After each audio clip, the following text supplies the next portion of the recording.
दोस्तों, पिछले 17-18 सालों में हमारे गांवों और गांव के लोगों में एक जादुई परिवर्तन हुआ है। जैसे जैसे देश में नई नई टेक्नोलॉजी का आविष्कार होता गया है, वैसे वैसे गांवों का विकास भी हुआ है। आज लगभग हर एक गांव अपने नज़दीकी शहर से पक्की सड़क द्वारा जुड़ा है।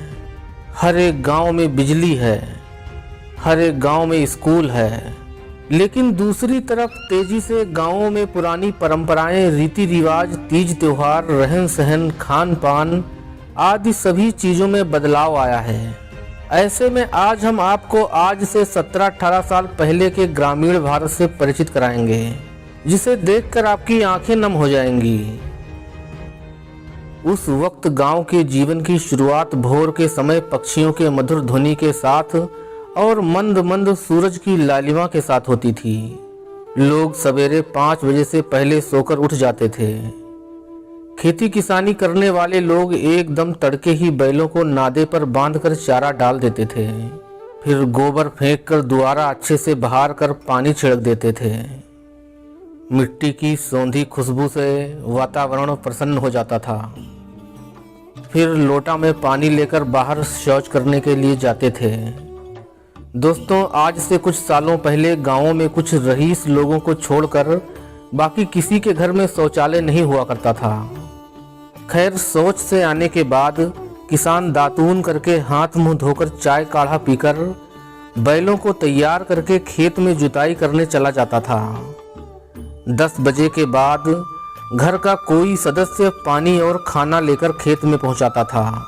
उस समय पूर्वी भारत में खाने के लिए ज़्यादातर खेत में सतुआ भेजा जाता था या फिर गेहूं की रोटी चटनी। एकदम भूखे पेट खेतों के पास पेड़ के नीचे बैठकर खाना खाने का आनंद आज के समय जोमेटो से मंगाए गए स्पेशल शाही पनीर की थाली से कई गुना ज़्यादा होता था। दोस्तों, उस समय लोगों के घर ज़्यादातर कच्चे खपरेल या फिर फूस के बने होते थे, लेकिन उन घरों में आंगन जरूर होता था। लड़के और पुरुष वर्ग के लोगों के बिस्तर घर के बाहर द्वार पर ही लगते थे। आज तो सभी लोग घर के अंदर ही सोते हैं, बाहर कोई नहीं सोता। गांवों में तड़के ही मुर्गे की बांग और अजान की आवाज़ सुनाई देना आम बात सी थी।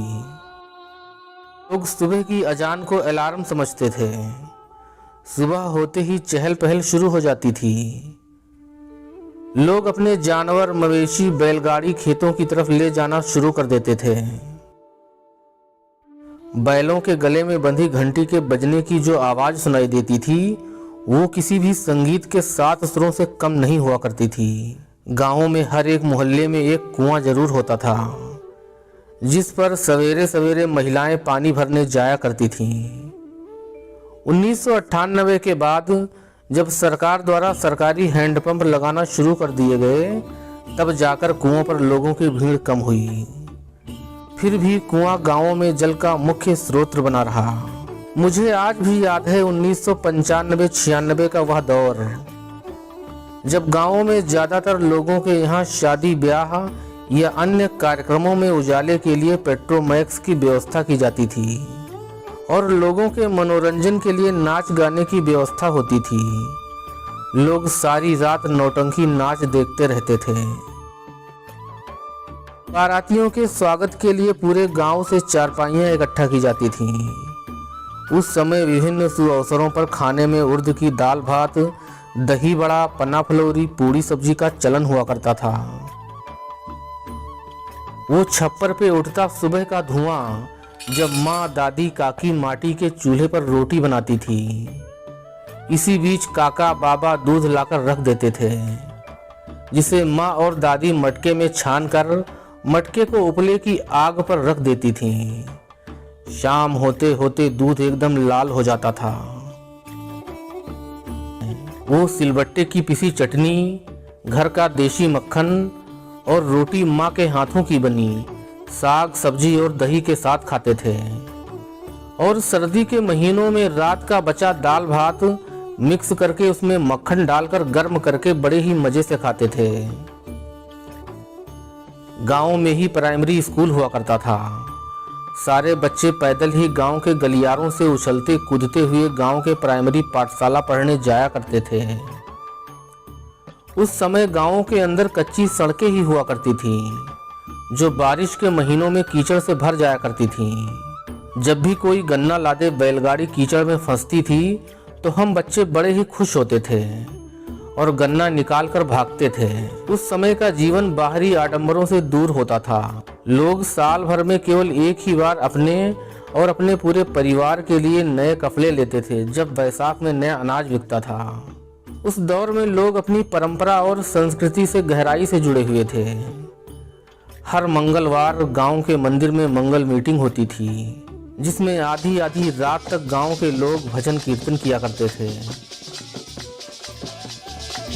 हमारे काका बाबा पिताजी चौके में एक साथ बैठकर जो भी कुछ रूखा सूखा होता था उसे बड़े ही चाव से खाते थे।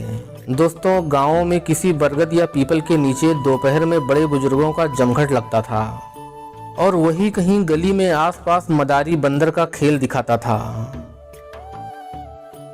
गल्ला पुराना रद्दी लोहा प्लास्टिक के बदले खाने पीने का सामान ले लो, आवाज लगाते हुए साइकिल लेके एक व्यापारी ही हर रोज गली के सामने पेड़ के नीचे खड़ा मिलता था। हर रोज तो नहीं, लेकिन कभी कभी हमें भी उससे पट्टी करारी लैया और बर्फ लेने का मौका जरूर मिल जाता था। गर्मी के छुट्टी के दिनों में हम आम के बगीचों में दोस्तों संग जाया करते थे और पूरी दोपहरी चोर पुलिस, लुका छिपी और कुलाम्ब डाल खेलते थे। वहीं बगीचे में नाई आता था और बड़े बुजुर्गों के दाढ़ी बाल बनाया करता था। पता है दोस्तों, चोरी से कहीं आम तो कहीं अमरूद और कहीं किसी के खेत से चना उखाड़ लाते थे, तो कुछ माचिस के ताश, कुछ कंचे खेलते थे। शाम होते ही खेत खलिहानों से पशुओं की लंबी लंबी कतारें आती दिखाई देती थीं, जिन्हें देखकर हम खुश हो जाया करते थे, क्योंकि उस समय पिताजी, बाबाजी, काकाजी घर आ रहे होते थे और सूरज ढलने की लालिमा सबको भाती थी और हम तो दौड़ते हुए बैलगाड़ी में भी चढ़ जाते थे और सुबह की वो गुड़ की चाय सभी एक साथ बैठकर पीते थे। आंगन में लेटे हुए हम सभी अपनी दादी से भूत के किस्से और सियार लोमड़ी की कहानी जरूर सुनते थे। मिट्टी के तेल से बनी चिमनी और ढबरी घरों में उजाले का एकमात्र विकल्प हुआ करती थी। रात में ही कहीं दूर रेडियो में पुराने गीत बजते थे, जिसकी मंद मंद आवाजें हमारे कानों तक आती थीं। यदि वीडियो पसंद आया हो तो इसे लाइक जरूर करें।